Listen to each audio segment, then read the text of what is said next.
Dengue ಜ್ವರ the most dangerous fever. ಯಾಕಂದರೆ ಇದರಲ್ಲಿ ಸಾವು ನೋವು ಯಾಕಾಗುತ್ತೆ ಅಂದರೆ ಪೇಷಂಟ್ ಅಡ್ಮಿಟ್ ಆದಮೇಲೆ ಯಾವುದೇ ಜ್ವರಕ್ಕೆ ನಮ್ಮಲ್ಲಿರುವ ಟ್ರೀಟ್ಮೆಂಟ್ ಅಂದರೆ ಪ್ಯಾರಾಸಿಟಮಾಲ್. ಮಕ್ಕಳಿಗೆ ಜ್ವರ ಬಂದಾಗ ನಾವು ಹೇಳಿರ್ತೀವಿ ಮನೆಯಲ್ಲಿ ಪ್ಯಾರಾಸಿಟಮಾಲ್ ಇಟ್ಕೊಂಡಿರಿ, ಕ್ರೋಸಿನ್ ಅಂತಿರಲ್ಲ ಆ ಥರ ಔಷಧಿ ಜ್ವರ ಮಾತ್ರ ಕಡಿಮೆ ಮಾಡುತ್ತೆ, ಇದು ಕಾಯಿಲೆನೂ ವಾಸಿ ಮಾಡಲ್ಲ. ಅದನ್ನು ನಾವು ಚೆನ್ನಾಗಿ ತಿಳಿದಿರಬೇಕು. ಸೊ ಇದರಲ್ಲಿ ನಮಗೆ ಆ ಮಸ್ಕ್ಯೂಟೋ ಕಡಿದು ಆ ಪರ್ಟಿಕ್ಯುಲರ್ ವೈರಸ್ ನಮ್ಮ ದೇಹದಲ್ಲಿ ಇದ್ದರೆ ಅದು ನಮ್ಮ WBCsನ ಅದರೊಳಗಾಗಿ ಪ್ಲೇಟ್ಲೆಟ್ಸ್ನ ಕಡಿಮೆ ಮಾಡ್ತಾ ಬರುತ್ತೆ, ಸಾಯಿಸುತ್ತೆ ಪ್ಲೇಟ್ಲೆಟ್ಸ್ನ. ನಮ್ಮ ದೇಹದಲ್ಲಿ 2 ಲಕ್ಷದಿಂದ 3 ಲಕ್ಷದವರೆಗೂ ಪ್ಲೇಟ್ಲೆಟ್ಸ್, ಬಿಳಿ ರಕ್ತ ಕಣಗಳಲ್ಲಿ ಪ್ಲೇಟ್ಲೆಟ್ಸ್ ಸಣ್ಣ ಕಣ ಇರ್ತವೆ, ಅದು ಕಡಿಮೆ ಆಗ್ತಾ ಬರುತ್ತೆ. ಅದು ಯಾಕೆ ಇಂಪಾರ್ಟೆಂಟ್ ಅಂದರೆ ಒಬ್ಬ ಮನುಷ್ಯನಿಗೆ ರಕ್ತಸ್ರಾವ ಆದಾಗೆ, ಆರ್ಟ್ರಿ ಅಥವಾ ವೇನ್ ಕಟ್ ಆದಾಗೆ ಅಥವಾ ತೂತು ಬಿದ್ದಾಗೆ ಅದನ್ನು ಸೀಲ್ ಮಾಡೋದೇ ಈ ಪ್ಲೇಟ್ಲೆಟ್ಸು. ಇಲ್ಲದ್ರೆ ಕಂಟಿನ್ಯೂಸ್ ಬ್ಲೀಡಿಂಗ್ ಆಗ್ತಾನೆ ಇರುತ್ತೆ. ಬ್ಲೀಡಿಂಗ್ ಸ್ಟಾಪ್ ಆಗಬೇಕಂದ್ರೆ ಬ್ಲಡ್ ಕ್ಲಾಟ್ ಆಗಬೇಕು.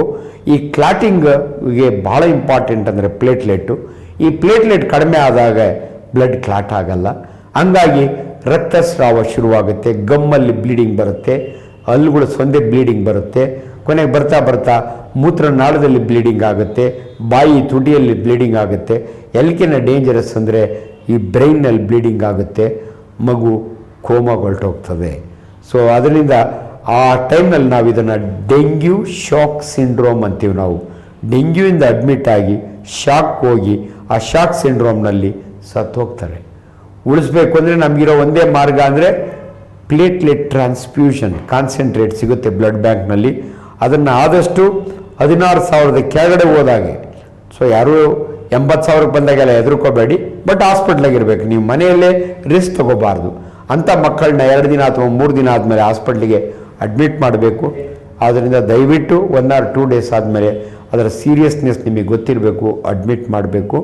ಸೊ ಹಂಗಾಗಿ ಈ ಪ್ಲೇಟ್ಲೆಟ್ಸ್ನ ಕೊಟ್ಟಾಗೆ ಅದು ಇಂಪ್ರೂವ್ ಆಗುತ್ತೆ. ಡೆಂಗ್ಯೂ ಶಾಕ್ ಸಿಂಡ್ರೋಮ್ನಿಂದ ಈಚೆ ಬರ್ತಾರೆ ಆ ಮಗು ಅಥವಾ ಯೂಶಲಿ ಮಕ್ಕಳು. ಯಾಕಂದರೆ ಸೊಳ್ಳೆ ಕೈಯಲ್ಲಿ ಕಡಿಸ್ಕೊಳ್ಳೋರು ಮಕ್ಕಳೇ ಆಟ ಆಡೋಕ್ಕೆ ಹೋಗಿರ್ತವೆ, ಹಿರಿಯರು ವಾಕಿಂಗ್ ಹೋಗಿರ್ತಾರೆ, ಅವು ಕಚ್ಚಿಸ್ಕೊತಾರೆ. ಪ್ರೆಗ್ನೆಂಟ್ ವುಮನ್ನು ಕಚ್ಚಿಸ್ಕೊಂಡ್ರೆ ಅದು ಕೂಡ ರಿಸ್ಕು. ಅದರಿಂದ ಇವೆಲ್ಲವನ್ನು ಗಮನದಲ್ಲಿಟ್ಕೊಂಡು ಅದಕ್ಕೋಸ್ಕರ ನಿಮ್ಗೆ ಹೇಳ್ತಾ ಇದ್ದೀನಿ, ಡೆಂಗ್ಯೂ ಜ್ವರವನ್ನು ಹಗುರವಾಗಿ ತಗೋಬೇಡಿ. ಬಟ್ ಅದನ್ನು ಡೆಂಗ್ಯೂ ಜ್ವರ ಬಂದವರೆಲ್ಲ ಸತ್ತೋಗ್ತಾರೆ ಅಂತಲ್ಲ, ಬಟ್ ಎಚ್ಚರ ವಹಿಸದಿದ್ದರೆ ಡೆಂಗ್ಯೂ ಜ್ವರದಲ್ಲಿ ಸಾವು ನೋವು ಜಾಸ್ತಿ ಆಗುತ್ತೆ. ಅಲ್ಲ, ಏನಾದರೂ ಮನೆ ಮೆಡಿಸಿನ್ ಇದೆಯಾ ಅಂತ ತುಂಬ ಜನ ಕೇಳ್ತಾರೆ. ಸೊ ಅದ್ರಾಗೆ ಪಪ್ಪಾಯ ಲೀವ್ಸ್, ಪಪ್ಪಾಯ ಎಲೆಯಿಂದ ಪ್ರೊಟೆಕ್ಷನ್ ಇದೆ ಅಂತ ಸಮ್ ಸೈನ್ಸ್ ಹೇಳುತ್ತೆ.